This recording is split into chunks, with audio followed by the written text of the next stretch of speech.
ఎడారిలో సెలయేర్లు జూలై 8వ తేదీ. వారు పక్షిరాజుల వలె రెక్కలు చాపి పైకి ఎగురుదురు. యెషయా గ్రంథము 40వ అధ్యాయము 31వ వచనం. సృష్టి ఆరంభంలో పక్షులకి రెక్కలు ఎలా వచ్చాయి అన్న దానిపై ఒక కథ ఉంది. మొదట్లో పక్షులకు రెక్కలుండేవి కాదట.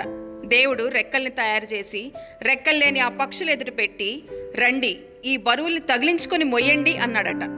పక్షులకి అప్పటికే రంగురంగుల ఈకలున్నాయి, పాటలు పాడే స్వరం ఉంది. వాటి ఈకలు ఎండలో మెరుస్తున్నాయి, కానీ గాల్లో ఎగరలేవు. తమ ఎదుట పడి ఉన్న బరువుల్ని తగిలించుకోవడానికి మొదట్లో సందేహించిన త్వరలోనే లోబడ్డాయి. ముక్కులతో ఆ రెక్కల్ని తమ భుజాల మీదకి ఎత్తుకొని మోయడం మొదలుపెట్టాయి. కొంతకాలం పాటు ఆ బరువు చాలా కష్టంగా ఉండేది, కానీ రాను రాను అలవాటు పడిపోయాక వాటితో తమ గుండెలను కప్పుకునేవి.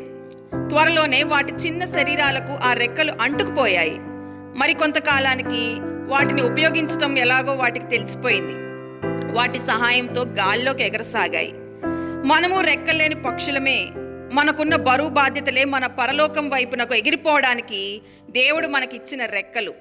మనం ఆ బరువుల్ని చూసి భయపడి వాటిని భుజాన వేసుకోవడానికి నిరాకరిస్తాం.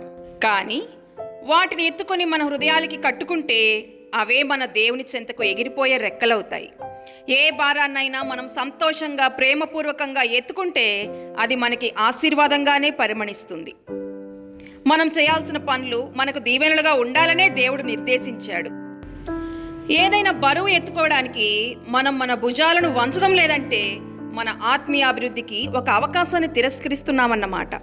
దేవుడు తన స్వహస్తాలతో మన వీపుకి ఏదన్నా బరువుని కడుతున్నాడంటే అది ఎంత మోయరానిదైనా అది ఆశీర్వాదమేనన్నమాట. దేవుడి మాటలను దీవించునుగాక. ఆమేన్.